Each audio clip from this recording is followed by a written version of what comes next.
এই জন্যে আমি বারবার আপনাদেরকে মনে করে একটা কথা, আমার জীবন থেকে উপলব্ধি করি একটা কথা, যে একমাত্র আল্লাহ ছাড়া এই পৃথিবীতে এবং পরকালে আমাদের আপন বলে কেউ নাই।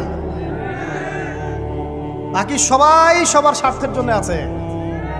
মানুষ মানুষের অবস্থানকেই মূল্যায়ন করে, মানুষ মানুষের অবস্থানকেই মূল্যায়ন করে। আল্লাহ রাব্বুল আলামিন আপনার ভিতরটাকে ভালোবাসেন। দেখেন, আপনি যখন নামাজ পড়েন নাই, আল্লাহ পাক কিন্তু আপনাকে ধ্বংস করে দেন নাই। আল্লাহ পরম করুণাময় আপনাকে হেদায়েত দিয়ে নামাজি বানিয়ে দিয়েছেন। জীবনে অনেক পাপ করেছেন, ইনস্ট্যান্ট আল্লাহ পাক শাস্তি দিতে পারতেন, আল্লাহ পাক দেন নাই।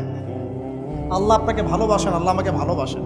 আল্লাহ পাকের এই ভালোবাসার ঋণটা শোধ করার জন্য হলেও নামাজি হয়ে যান, আল্লাহর পথে ফিরে আসেন, দিনের জন্য কিছু করেন, দিনের ফিকির করেন, পড়াশোনা করেন। প্রিয় ভাইরা, আল্লাহ পাক তৌফিক দান করুন। দেখুন, এই রিবা থেকে দূরে থাকার জন্য একটা হাদিস যথেষ্ট, যে 4 শ্রেণীর মানুষকে আল্লাহ রাসূল